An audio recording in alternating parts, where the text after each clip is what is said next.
Good morning বন্ধুরা, very good morning.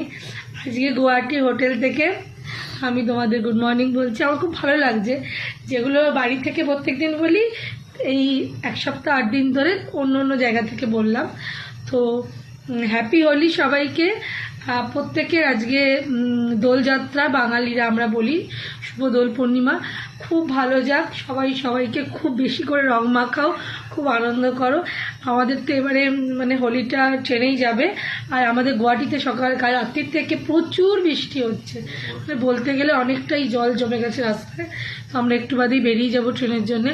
প্রত্যেককে দোল পূর্ণিমার অনেক শুভেচ্ছা। প্রত্যেকের আজকে তাদের বাড়িতে সত্যনারায়ণ আছে, খুব ভালো মতো না করে পুজো হোক, সবাই ভালো করে হোলি খেলো, সেফ থাকো, সুস্থ দেখো। আমি এই চাটা খেয়ে আমরা একটু বাদেই বেরোবো 11টার মধ্যে। তাই গুড মর্নিং, শুভ সুন্দর সকাল, ভালো থেকো। কাল বাড়ি থেকে গিয়ে তোমাদের